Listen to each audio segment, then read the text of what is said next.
Hola amigos, sean todos bienvenidos nuevamente a Cuéntame tu historia. Este programa es para ustedes que día a día trabajan, estudian y se esfuerzan. Mi nombre es Julio Becerra, recuerden seguirnos por Instagram @cuenturia. La temática del programa son entrevistas a personas que no son famosas ni en redes sociales ni en medios de comunicación, pero eso no quita que no sean personas que se esfuercen, que trabajen y que estén haciendo trabajo de hormiga, pero extraordinario para todo el mundo. Por eso, mi invitado de hoy es un gran amigo, Raúl Romero. Raúl, bienvenido a Cuéntame tu historia. Bueno estar contigo una vez más. Igualmente, encantado. Raúl, entonces, bueno, comencemos para que las personas puedan saber tu historia y a partir de tu historia ellos se puedan inspirar y puedan tomar las cosas positivas para su vida que les sirva de ejemplo. Mi pregunta de apertura es: ¿de qué parte de Venezuela es Raúl? Bueno, esa es una pregunta compleja. Aunque originalmente nací en el Tigre, estaba en Suategui, no diría que pertenezco al Tigre nada más, porque evidentemente a lo largo de todo lo que ha sido mi carrera profesional como músico y sobre todo como formador de orquesta, me han hecho sentirme en mi casa, en mi hogar, en muchos otros lugares, no solamente de donde nací, sino como por ejemplo lo es el Estado Bolívar, que tuve la oportunidad de trabajar bastante en el Estado Bolívar, con proyectos sumamente hermosos, como lo fue la Orquesta Sinfónica Juvenil Dupata, y también un proyecto que ahorita actualmente está en vigencia, que se llama el Proyecto Reverón. Reverón, ok. Sí, entonces nací en el Tigre, pero sinceramente me considero venezolano, creo que sería la frase correcta, porque también viví muchos años en Caracas, que fue donde nos conocimos nosotros. Estudié en Caracas y también después de estudiar y de vivir, hacer carrera profesional en las orquestas en Caracas, tuve la oportunidad de irme a trabajar al interior del país. Primero trabajé escasamente, curiosamente también, nadie es profeta en su tierra, escasamente trabajé en el Tigre muy pocas cosas, y al final quien me abrió las puertas fue el Estado Bolívar, y tuve bastante trabajo allá en el Estado Bolívar con las orquestas. Ok. Sí. ¿Cuál es el nombre de la primera orquesta donde tocaste? La orquesta de mi pueblo, la Orquesta Sinfónica Juvenil José Antonio Anzoátegui, que después cambió el nombre a Orquesta Sinfónica Juvenil del Tigre. Ah, muy bien. Ahora, el violín es tu instrumento, pero ¿fue el primero, ha sido el único amor en la música en cuanto a ejecución? ¿O pasaste por otro instrumento de cuerda o de otra familia de instrumentos?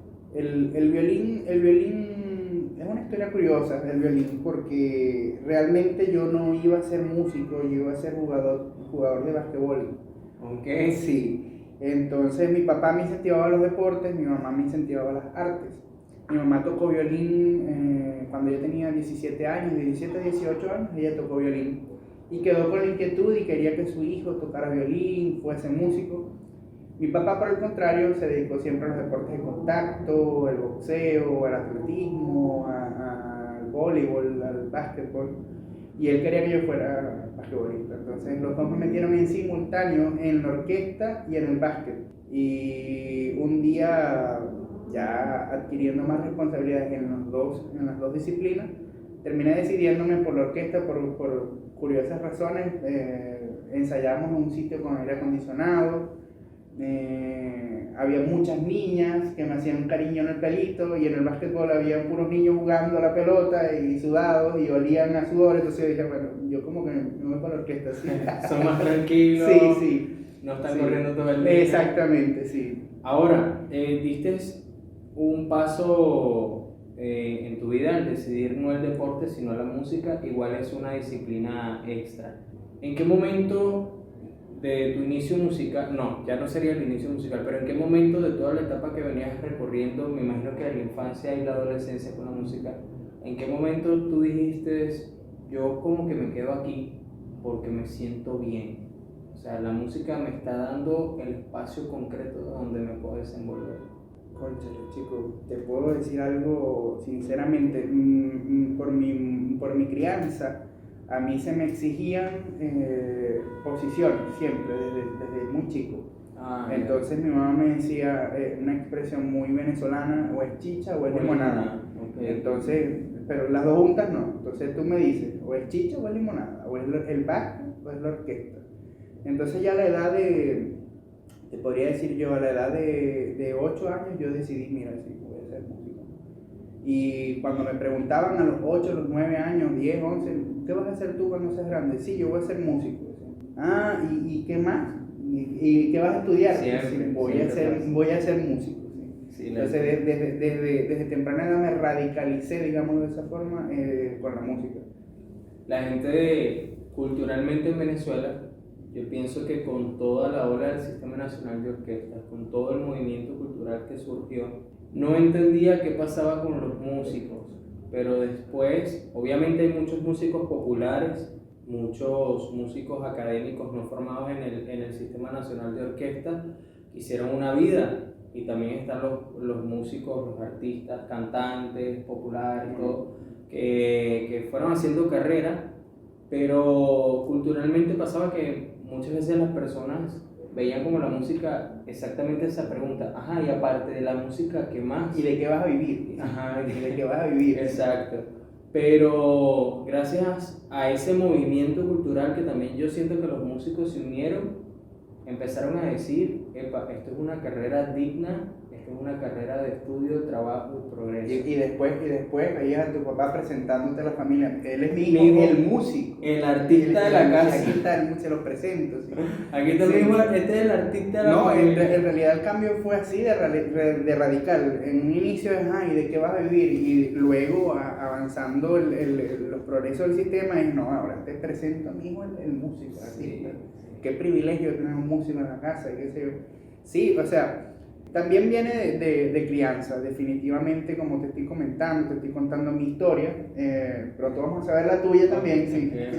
Mi mamá siempre me decía, tú puedes ser lo que tú quieras, Raúl, o sea, no te pongas límites, tú puedes ser lo que tú quieras. Si tú quieres ser la persona que barre las calles, tú puedes ser la persona que barre las calles. Es tu decisión. Sí, pero si vas a ser la persona que barra las calles, tienes que ser el mejor que barra las calles. Te tienen que buscar de todos lados para que tú barras las calles de ellos.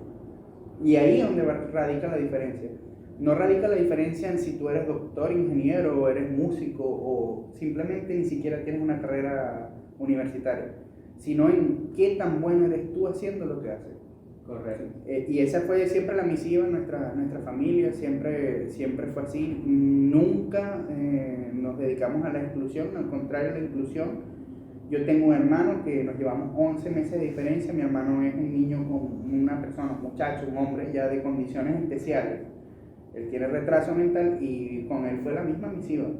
Él, llegado a cierto momento, él dijo, me quiero ir de la casa y quiero vivir solo en Caracas como hizo mi hermano. Mi mamá, en vista de todo esto, las oportunidades que me dieron, también se las dieron a él. Ya lo ubicaron en un lugar solo, él vivió, estudió solo allá en Caracas, en el CUE, en el Cecilia Costa, en Los Teques. Cecilia Costa, sí. Ya. Okay. Sí. Entonces él también se incluyó en la sociedad. Él estudió 2 carreras que no las pudo terminar por evidentes razones, tenía su discapacidad, y las 2 carreras que escogió son fuertes, como lo que es la fisioterapia y posterior la educación física. Pero sin embargo él aprendió muchísimo. Él tuvo experiencia de vida donde él tuvo que administrarse, tuvo que cocinarse, lavarse, plancharse, vivir solo, y todo eso es una cuestión, como te estoy diciendo, de familia, de la inclusión. O sea, no es que a él sí, al músico sí, y a él no. Entonces, todos tienen las mismas oportunidades. Raúl, ¿me podrías decir o recuerdas el año que entraste al Sistema Nacional de Orquestas? 1994. 94. Ahora, ¿tienes el orden de las orquestas por las cuales pasaste? Sí, chicos, porque la verdad es que no he tocado muchas orquestas, supieras tú, sí. Okay. Al principio me desarrollé hasta los 17 años, desde que partí hasta los 17 años, en la Orquesta Sinfónica del Tigre, como te dije. Uh-huh. Posteriormente a eso me fui a estudiar a Caracas, en el Conservatorio de Música y en el IUDEL. ¿Simón Bolívar? En el Simón Bolívar, sí. Okay. En el Conservatorio de Música Superior Simón Bolívar, ¿sí? y también en el UDEM, antes UDEM, ahora UNEARTE. Y allá, cuando llegué a Caracas, en cierto momento en que ya mis papás no podían seguirme manteniendo, porque a mí me dijeron, yo no quiero tu trabajo, yo quiero que tú estudies. Y estaba estudiando únicamente, ellos me cubrían absolutamente todo. Okay. Llegó un momento donde me dijeron, mira ya, por la plata, ahora usted es un hombrecito, vea cómo hace. Es que también Venezuela venía cambiando. También. Entonces, en ese momento entré a la Orquesta Sinfónica Juvenil de Caracas. Directamente.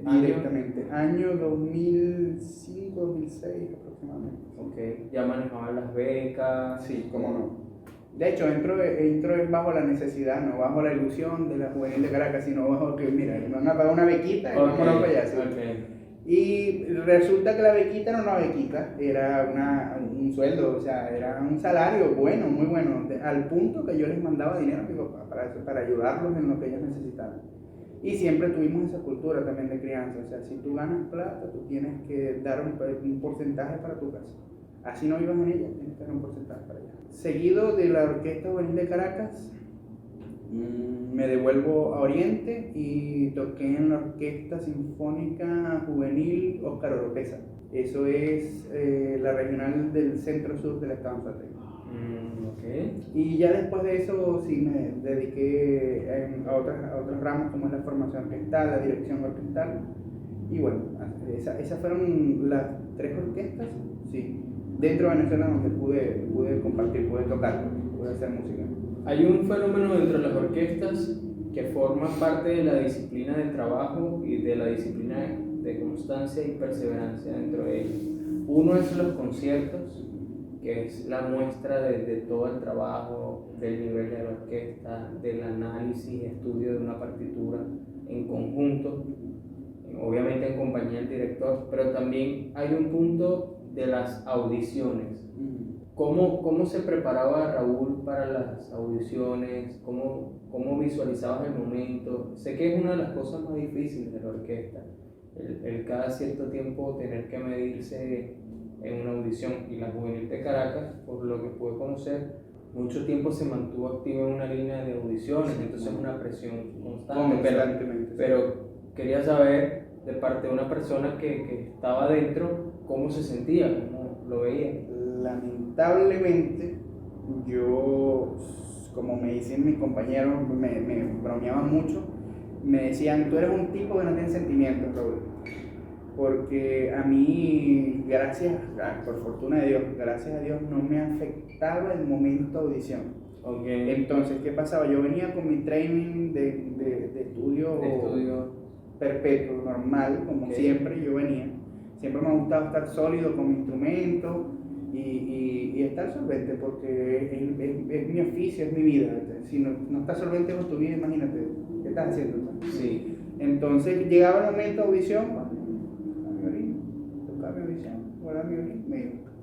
y entonces muchos compañeros sí sufrían. Yo ahora sí te puedo hablar de esa experiencia de lo del estrés y la cuestión, porque lo veía en carne más que todo de mis compañeros, el estrés, los nervios, el tener que incluso medicarse para poder audicionar. Wow. Pero gracias a Dios no he sufrido esos males fue? hasta ahora, sí, hasta ahora. Bueno, no sé ahora con más responsabilidades que tengo.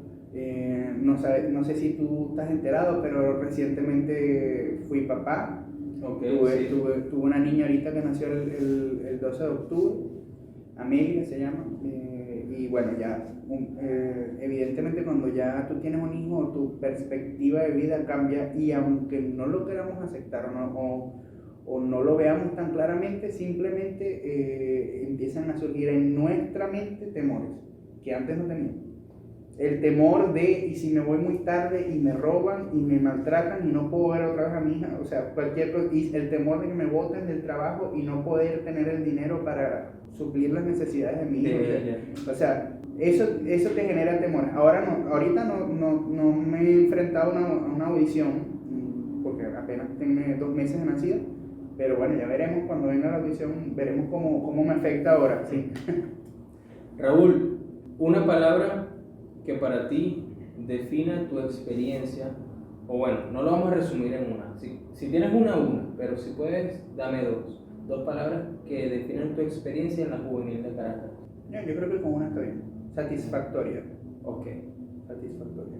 ¿Te sientes completo con lo que viviste? ¿Cómo no? De ahí vamos a llegar a una pregunta. ¿Tienes la cuenta de cuántos países visitaste con la Juvenil de Caracas? Oye, 7 en Europa, 3 en Asia. Ahí llegamos. A 10, más o menos. O sea, un mínimo de 10. Un mínimo de 10, sí. Un mínimo. Con la juvenil.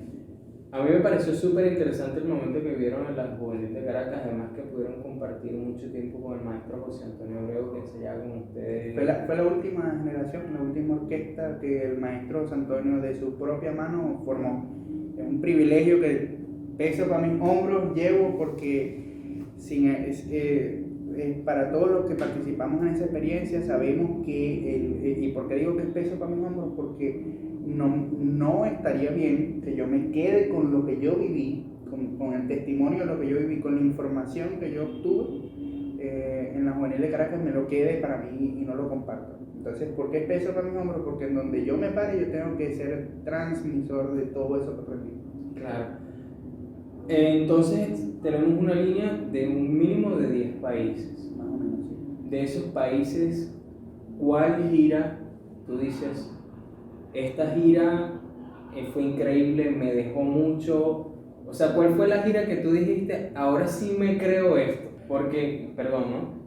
Quizás el primer viaje es ilusión, el segundo se afianza, pero ya el tercero y cuarto es, ok, yo me estoy creyendo, ya me voy a creer esto que está pasando, estoy en el mundo con mi instrumento. Mira, yo diría que la tercera vez que salí del país, además que uno cuando sale del país a tocar no es nada más que estás en el mundo con instrumentos, estás representando a tu país. Correcto. Y en la tercera vez que tú lo haces, que tú dices, oye, desde la primera vez estoy representando a mi país y no lo afronté con la responsabilidad con que tenía que afrontarlo. No. Sí, entonces, ya para la tercera vez que salí, yo dije, oye, qué impresionante toda la responsabilidad con que uno sale del país. Y fue la tercera gira la que me marcó, que fue de hecho fueron 3 salidas las que tuve con orquesta. Lo que pasa es que en cada una de esas salidas eran varios países en una sola hilera, sí.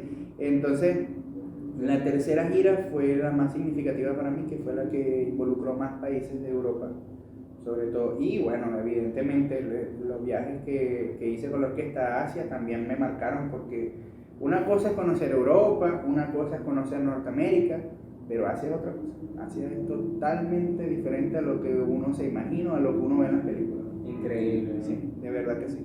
Un momento en la gira, alguna comida, algo, ya que mencionas Asia, me imagino que tiene que haber, por ejemplo, una comida en Asia que tú dijiste, wow, probé esto y no me lo imaginaba nunca en mi vida que iba a comer esto.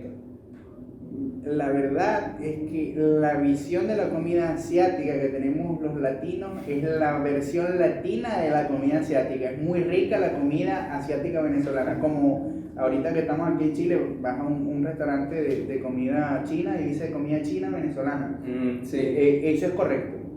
Lo que está ahí escrito es totalmente correcto, porque es la versión venezolana o la versión peruana también. El arroz chaufa, por ejemplo, peruano, es la versión peruana y es riquísimo. Sí. Pero el arroz chino es arroz blanco, en un bolsito, arroz blanco, nada de arroz pegostoso, ni siquiera sueltecito. Okay. Entonces, la comida china, la verdad, la pude ver muy de cerca, pero no fui capaz de comerla porque realmente es una cuestión cultural. Para ellos era muy normal tomarse un té con un poco de ramas, hierbas que le dejaban la boca incluso manchada. Y para nosotros como latinos dicen, no, eso es un choque, no, ¿cómo voy a hacer yo para comerme ese grillo? ¿Cómo me va a comer una estrella de mar? No, imposible. Y para ellos eso era un bocadillo. Agarro un grillito, lo frío y me lo como. Entonces no, lo que hice fue comer comida internacional en Asia, eso sí, bastante. Okay. Puedo recordar los sushi. Y el sushi, que los mejores sushi lo comí en Corea del Sur, el mejor sushi. ¿En qué momento Raúl deja la Orquesta Juvenil de Caracas y que vino justo después de dejar la Orquesta Juvenil de Caracas? Justamente estaba en una etapa en mi vida en donde que yo le digo la crisis de los 25 años, que es que cuando tú pisas 25 llegas a 30 un solo golpe. No hay nada intermedio, 25-30 llegó. Entonces yo salgo como a los 24 años de la orquesta, bajo una audición también. Okay. La única audición en 2 rondas, además, que hice. Esa audición fue una de las más criticadas de la Juvenil de Caracas porque salimos muchas personas de esa audición. Pero se hizo en mi caso particular se hizo en 2 rondas, tuve que tocar 2 backs distintos, 2 conciertos de violín distintos, 2 repertorios totalmente distintos, una semana uno y la otra semana otro. Y bueno, yo me sentí muy cómodo con lo que yo hice, me sentí muy bien. Sin embargo, también la orquesta está buscando otras cosas. Y al final me dieron mi respuesta, me dijeron que no quedé. Y lo particular no fue el hecho de haber salido de la orquesta bajo audición, sino que cuando yo salgo, por decirte, un día lunes y el martes ya yo estaba trabajando. O sea, yo considero que el guayabo, el despecho por un trabajo no te puede durar tanto tiempo. No. Igual en las relaciones interpersonales soy un poquito más mecánico en ese aspecto. El guayabo a mí no me dura tanto tiempo. Sí, para mis novias... Saluda a las ex. Sí. No duraron tanto tiempo. No, unas sí duraron, pero al día siguiente ya estaba repuesto. Ya vamos a seguir en la vida, ya tenemos que seguir haciendo muchas cosas. Y al día siguiente yo estaba trabajando, que fue el primer núcleo donde trabajé, que fue en La Rinconada, de la mano de un gran amigo que se llama Roberto Ramos. Él y yo estudiamos juntos en el UDEM y él es director de orquesta, tremendo músico. Y yo le comenté, mira, me está pasando esto, me quedé sin empleo, necesito trabajar. Y bueno, ¿qué podemos hacer? ¿Tú estás trabajando en un núcleo, eres director de una orquesta? No, claro que sí, mándame tu correo y ya mañana llégate. Ya mañana empezamos. Sí. Y así fue. Hablaste del UDEM. Yo he creído firmemente, no, adelante. He creído firmemente que el UDEM dio a luz a muchos músicos maravillosos.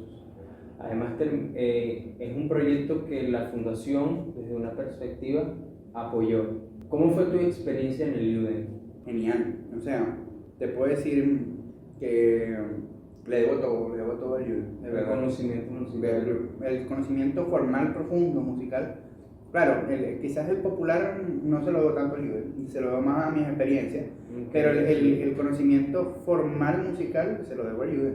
Bueno. Totalmente, porque ni siquiera en el conservatorio. En el conservatorio presenté, como yo estaba en el UDEM, presenté una prueba, me hicieron suficiencia, no tenía que hacer nada. Ya estaba todo aprobado, listo. Me saltó una pregunta. Los nombres de los directores que tuviste la oportunidad de que te pudieran dirigir, valga la redundancia, dentro de la Juvenil de Caracas. Oye, nombres grandes, comenzando con el director titular, Dietrich Paredes, Cristian Vázquez, Eduardo Marturet, Gustavo Domel, evidentemente, Sun Kwak, el maestro Sun Kwak, coreano. Oye, Simon. Mucho. No, Simon Rattle no. No, nunca tuve la oportunidad que me dirigiera Simon Claudio. Rattle. No, tampoco, porque ellos son de una generación justamente anterior a la mía. Okay. Y ellos sí tuvieron la oportunidad de dirigir a lo que es la Bolívar, lo que fue la Bolívar B, porque ya no es, lamentablemente, sí. Y entonces ellos sí tuvieron la oportunidad de interactuar con estos señores de la dirección orquestal.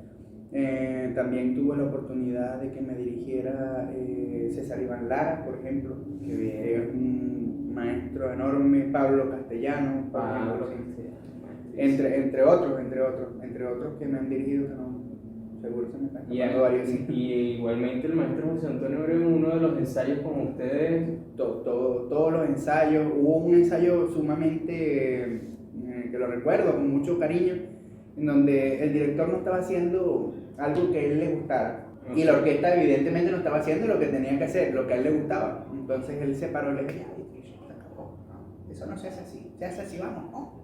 Y empezó el maestro a dirigir. Increíble. Y todos tocando como que no puede ser, y ya tanto ensayar, no sabemos la parte de memoria, lo que estamos todos era viendo lo que hacía el maestro. Increíble. Y así mismo lo bajó, y después que el maestro tenía rato dirigiendo, como que se dio cuenta y, bueno, dale, y entonces empezó a presionar a Idris.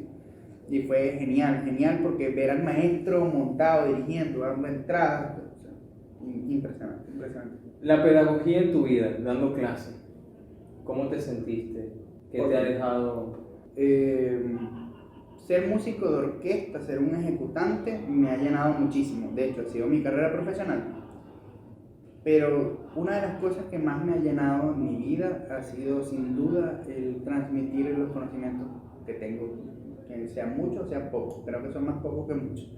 Pero transmitirlos, o sea, compartirlos, facilitar, ser un facilitador, incluso más que un educador. Yo considero que nosotros somos más facilitadores, porque buscamos facilitar el camino a través de nuestra experiencia, a través de nuestra pedagogía. Eso de verdad que ha sido algo fundamental, y he tenido varias oportunidades de ser facilitador dentro de mi país y fuera de mi país, como lo fue en Estados Unidos en el año 2016-2017, y como lo está haciendo ahorita acá en Chile, porque ahorita actualmente en Chile estoy trabajando en 2 orquestas juveniles, la Orquesta Juvenil de Peñaflor y la Orquesta Juvenil de La Roca de Santo Domingo. Qué bueno. Entonces, por fortuna enorme para mí, estoy trabajando en mi rubro, en lo que yo estudié, en lo que me he podido desarrollar. Lo mismo pasó en Estados Unidos, fui allá a hacer un sistema de orquesta. Qué bueno, felicitaciones. Muchas gracias, muchas gracias. ¿Cómo fue la experiencia? ¿Qué ciudad de Estados Unidos? ¿Qué estado? Estaba en el estado de Washington, en el estado de Idaho, que están cercanos. Okay. Eso está finalizando en la costa, la parte este de Estados Unidos, finalizando ya Norteamérica, ya más hacia Canadá que hacia Estados Unidos. Y también trabajé en California, en Los Ángeles. Qué bien, qué bien.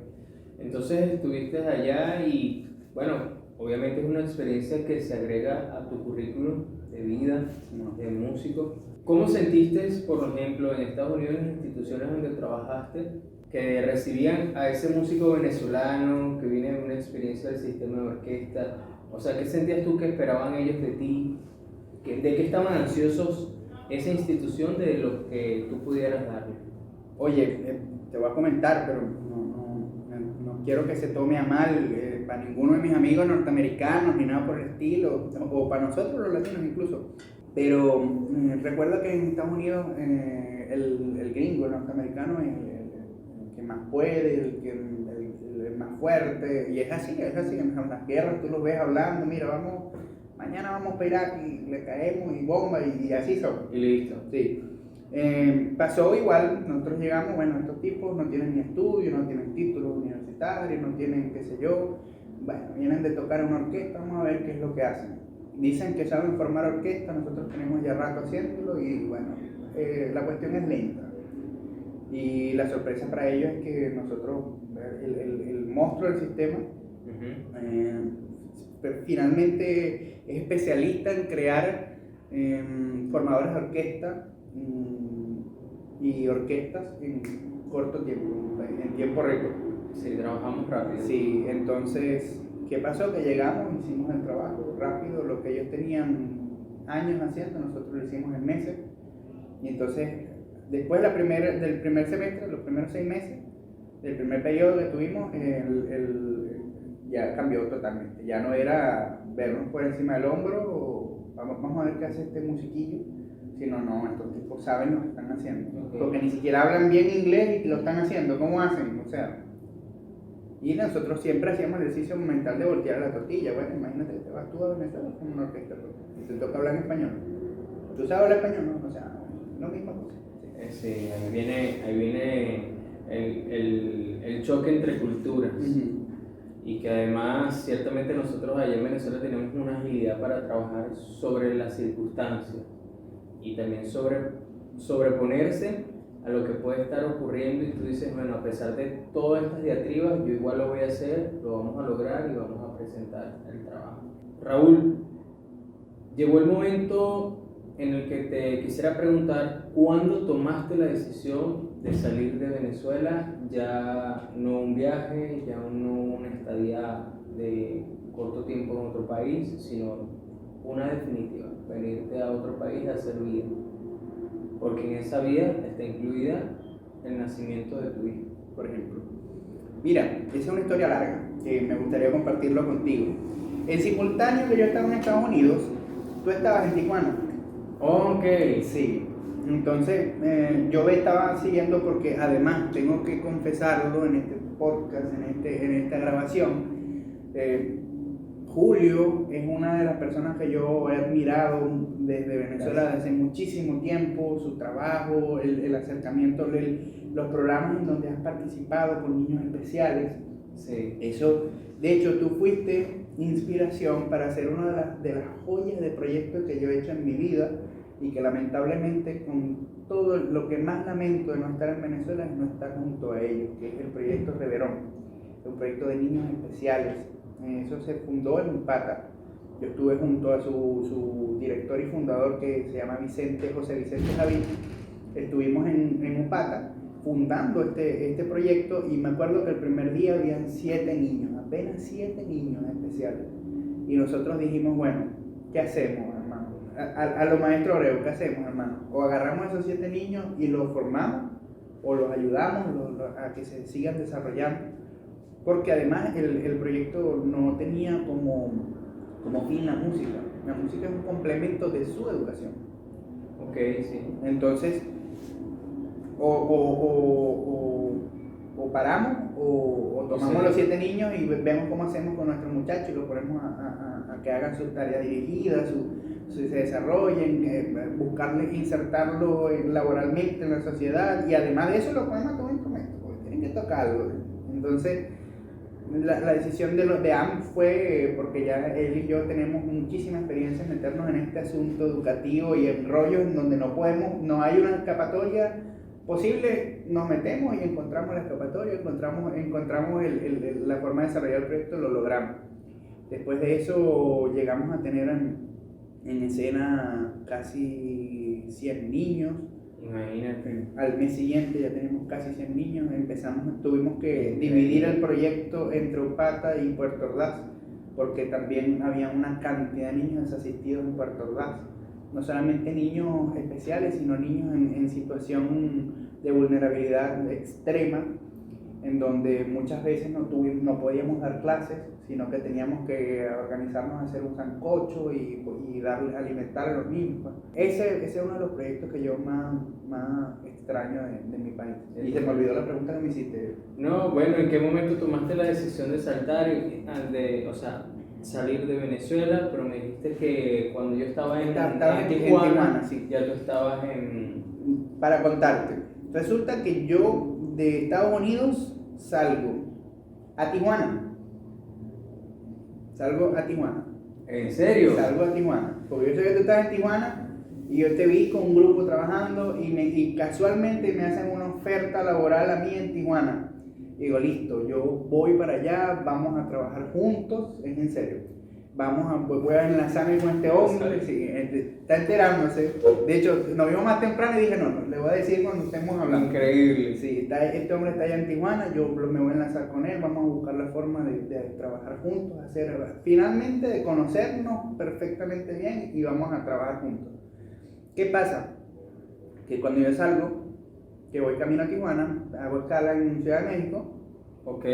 Y después de Ciudad de México iba a Tijuana. Sí, el vuelo. Sí. Entonces, cuando llego a Ciudad de México, iba con un colega, el colega puede pasar y a mí me mandan para el cuartel. De migración, Sí. Ya, eso es un tema. Sí, Okay. y sufrí una deportación, de hecho. A mí me deportan de México a Estados Unidos, sabiendo que yo tenía visa norteamericana de una sola entrada. Si me deportan, cuando te deportan, no te deportan donde tú quieras, te deportan de donde vienes. O sea, si tú vienes, en mi caso yo venía de Los Ángeles, me deportaron de Ciudad de México a Los Ángeles. Okay. Si yo hubiese venido de Timbuktu, me deportan a Timbuktu. Ya. Entonces, ¿qué pasa? Me deportan, yo tenía una sola entrada cuando yo llego a Norteamérica. Bueno, lo que viví allá en mi experiencia en migración deplorable totalmente. Entonces, me querían despojar de mis pocas pertenencias, lo poco que a mí no me gusta andar tampoco, no soy un tipo, considero que no soy un tipo de opulencia, sí, nada de eso, sí. Pero sí tenía mis equipos, pues mi computadora, mi violín, mi viola, por ejemplo. Pues también ese es mi otro amor, que tú me lo habías preguntado, una de las primeras preguntas que me hiciste. Ah, la viola. La viola. Y esa lo desarrollé ya estando en Estados Unidos. Vino después, sí, Sí, porque mucho yo te conocí Sí, violinista. mucho después. Hice carrera también con la viola, ya toqué unas orquestas en Estados Unidos como violista. De hecho, lo menos que hice en Estados Unidos fue tocar violín. Me dediqué a la viola totalmente todo ese año y me tocó aprender mucho de la viola y estudiar viola seriamente. Yo tengo una amiga que está en Mexicali, le mando un saludo a Amiga en común, Marley. Marley Calderón. Y Marley yo la conocí como violinista y después Marley Y Malavé. y Malavé, Tu obviamente. esposo. Antonio. Y ellos, o sea, Marley después pasó a la viola y es increíble, ¿no? Como pueden hacer ustedes el cambio de instrumentos. También debe tener un No es tan cierto- sencillo, no es tan sencillo. Lo que pasa es que yo considero que uno tiene que adaptarse a lo que pasa.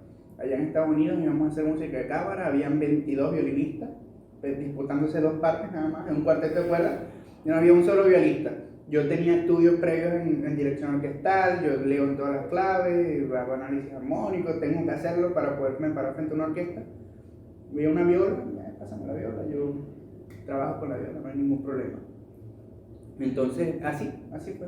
Básicamente así fue. Empecé a hacer muchísima música de cámara con la viola. Qué bueno, qué bueno. Entonces, bueno, pasaste por el tema de migración. Sí, me deportaron. Superdelicado. Me deportaron, hermano, me deportaron y fue una situación tétrica. Lamentable. Sí, los pocos realitos que yo pude hacer allá en Estados Unidos me los querían quitar. Un saludo al señor que se paró Sí. allá. Allá, hermano, Fue un nos guardan por favor asado. Sí. No se vayan a ir sin dejarnos, por favor. Encantado el señor. Ok. Bueno, querían quitarme el dinero y yo evidentemente no me dejé quitar el dinero.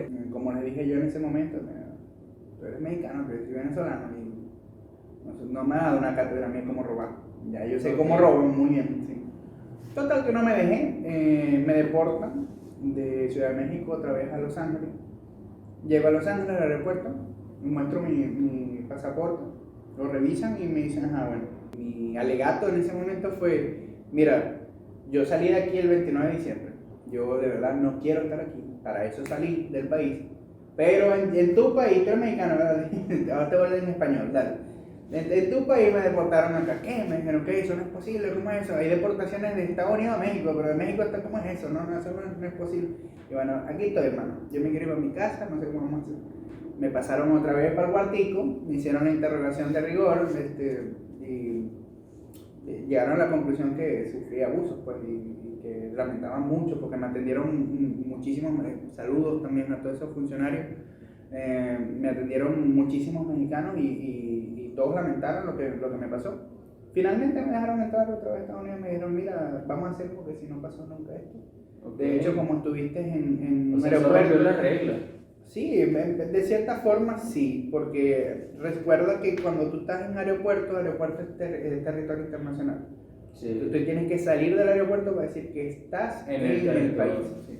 Mientras desde dentro del aeropuerto, no, es como que si ni siquiera saliste o qué sé yo.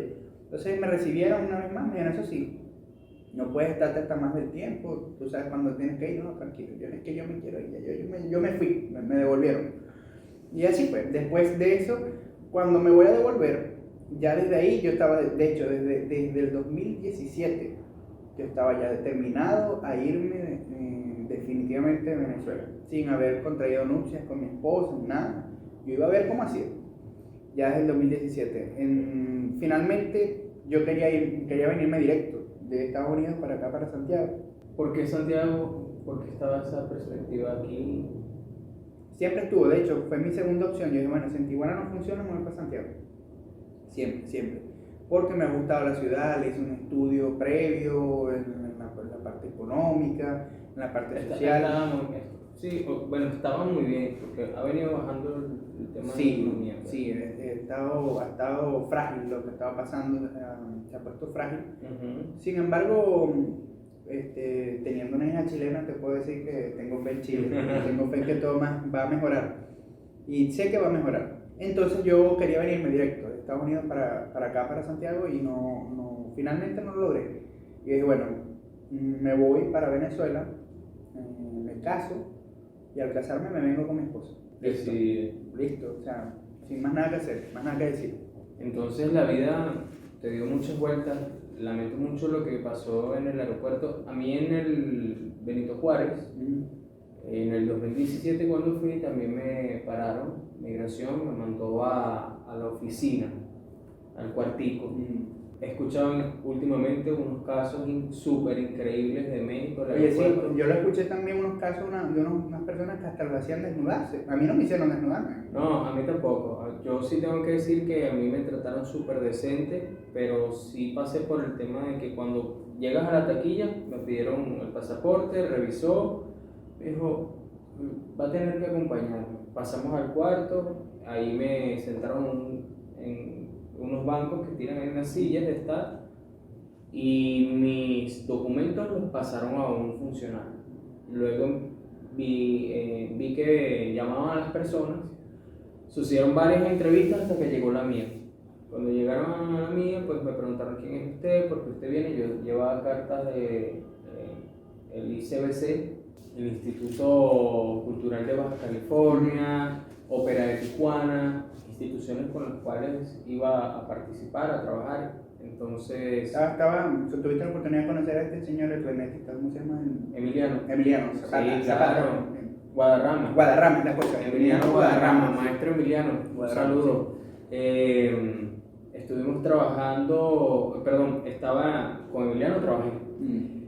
Me pasaron a migración luego y el funcionario me pidió pues que explicara el motivo de esas cartas, quién era yo iba a trabajar, ese tipo de cosas, entonces tuve que explicarle poco a poco y me dijeron, hasta que yo les dije, pero es que ya yo fui residente de México legalmente y tuve que sacar mi cédula de allá, IFE, la saqué y ellos, pero es que usted ya vivió acá.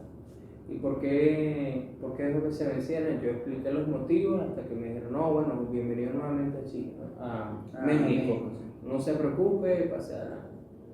Esperé como 20 minutos más y llegó una funcionaria y me sellaron el pasaporte. Todo. Yo tuve 18 horas totalmente aislado, sin comida, sin agua, sin acceso a mis medicinas, sin absolutamente nada, en un cuartico, bajo el asedio porque yo, como no les quise dar ni un solo dólar, ellos estaban molestos y entonces me asediaban, si me quedaba dormido me iban y me despertaban, aquí no es un hotel, esto no es para dormir, me decían. Increíble. Sí. Pero bueno, son experiencias que eso al final me lo llevo conmigo, a pesar de lo malo, también hay cosas buenas. Incluso en esas mismas experiencias, fue un momento, largas horas de reflexión total, valorar a mi familia. De ahí, de esas 18 horas salgo yo decidido, me voy para Venezuela. Si no me voy para Santiago, me voy para Venezuela y me caso. Ya yo entré en compromiso con mi esposa, de casarme con ella, que por cierto mi esposa fue alumna tuya, tú le diste clase allá en Caracas, y dije, no, nada, me voy para allá, y así fue. Programa de formación académica. Correctamente, sí, donde yo también participé. Vamos a servirnos un refil. Sí, y continuamos hablando de programa de formación académica. ¿Cómo te sentiste dentro del programa de formación académica? Estamos saltando de Venezuela a Estados Unidos, el intento de entrar a México, y volvemos otra vez a Venezuela. Sí. Pero porque así fue, en realidad así fue, ¿viste? Después de Estados Unidos, el intento a México, me devuelvo a Venezuela. Programa de formación académico. De hecho, yo me voy a Estados Unidos ya estando en el programa de formación académico. Tuve un año como congelado, pues estuve de 2016 a 2017 en Estados Unidos. Llegué directo a trabajar. Llegué en enero, le di unos besos a mi esposa, a mi actual esposa. Le dije que la amaba mucho y que bueno, que tenía que irme a buscar trabajo. Y así fue. En lo mismo, como entré, salí y llegué a Puerto Ordaz y fundé lo que actualmente la Orquesta Sinfónica Infantil y Juvenil de la Fundación Lara en Puerto Ordaz. Okay. Entonces volvió, claro, tuve un año sin verla y volví a trabajar con largos periodos fuera de mi casa, donde nos veíamos los fines de semana, cuando ella podía viajar, cuando yo podía viajar al Tigre, porque ya vivía en el Tigre. Entonces, bueno, fue un poquito más de lo mismo porque mi ritmo de vida, una vez que yo salgo de la Juvenil de Caracas, era así, era irme 2-3 semanas de mi casa, volver una semana, lavar la ropa, estar con ella, 2-3 semanas fuera otra vez. Entonces ella me dijo, bueno, vamos a hacer una cosa, cuando nos casemos ya esto se acaba, ya no va a volver a pasar. Y yo, bueno, está bien. Y así fue, nos casamos en noviembre, el 1 de noviembre del 2018, 2017 nos casamos. Y ya teníamos 2 años pasados. Imagínate, bastante Sí. tiempo. Te quería preguntar, y ya me mencionaste Génesis Díaz, Sí. y me mencionaste a tu hija. Amelia Elena se llama. Ajá, Amelia Elena, sí. Amelia. Defíneme ese amor de esposa, amor de hija, tu familia, están aquí en Chile. Una bendición total. Te lo digo porque ya tuve la experiencia de irme del país sin mi esposa. Bueno, no tenía hija en ese momento, pero sin mi esposa. Y ahorita te puedo decir que estoy fuera del país con mi esposa y ahora con mi hija. Una bendición total. ¿Te imaginaste ser padre fuera de Venezuela en algún momento? Sí, cómo no. O sea, ya los que somos venezolanos y sabemos cómo venía El camino. Sí, la problemática de nuestro país, tenemos que percibirnos haciendo muchas cosas en el exterior. Muchas cosas que queremos hacer y muchas otras que no queremos hacer también. Raúl, en 5 años, ¿cómo te visualizas? En 5 años me visualizo más delgado, Dios mediante, con menos pelo, menos cabello. No, de verdad en 5 años me visualizo viviendo en Bélgica. Bélgica. Sí. Mira, por cierto que estaba O hablando Australia, una de dos. en estos días me dijeron lo mismo de que no, me voy a mudar a Bélgica. ¿Y Bélgica por qué no? Allá en Bélgica todo está tranquilo, todo funciona normal. No hay estos problemas que hay por lo menos ahorita acá.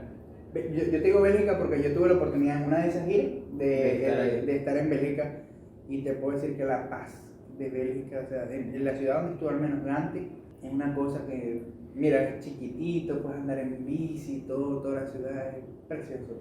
En el país que estamos existe la oportunidad de poder viajar también a otros países, a diferencia que, o sea, si estás en Venezuela puedes salir, pero también depende de muchas circunstancias económicas excesivas.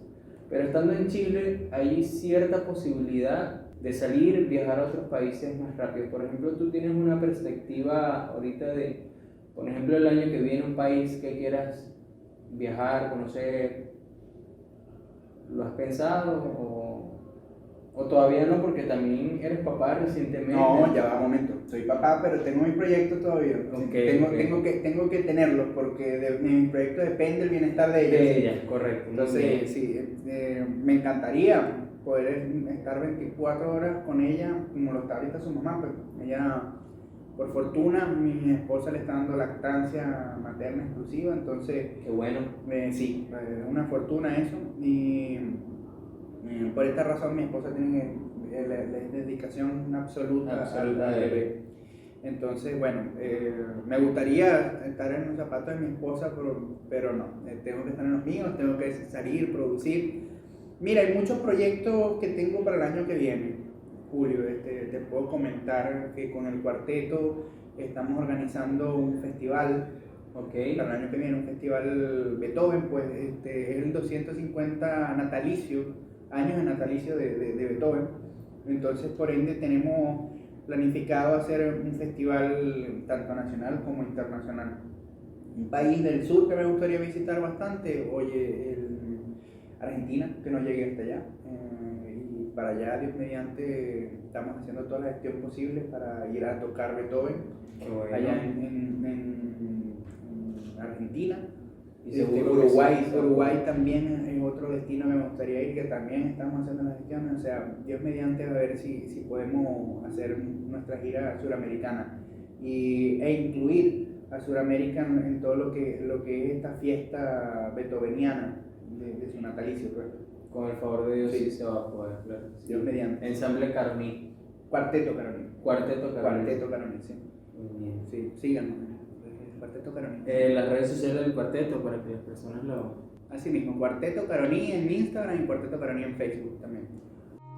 Hola amigos, ¿cómo están? Qué gusto saludarlos. Se preguntarán qué estoy haciendo yo en este momento de la entrevista apareciendo con este video. Pero les tengo una mala noticia. Lamentablemente perdimos la última parte de la entrevista con Raúl Romero. Estamos muy tristes por esta situación, pero no pudimos hacer nada para recuperar el audio y el video de la entrevista. Entonces lamentablemente pues nos toca hacer este video para pedirles disculpas a ustedes y también a nuestro invitado porque nos regaló una entrevista estupenda y la pasamos muy bien con él. Siempre tuvo una disposición desde el primer momento en que lo contactamos para hacer el material. Entonces para todos, muchísimas gracias por estar acá, por entender, lo lamentamos muchísimo. Seguimos trabajando en este proyecto que es Cuéntame tu historia para que muchas voces como la tuya sean escuchadas. Todo lo que estés haciendo desde el anonimato pueda ser escuchado en distintos lugares. Muchísimas gracias y esto fue todo por este episodio de Cuéntame tu historia. Gracias a Raúl Romero y gracias a todos ustedes. Un abrazo.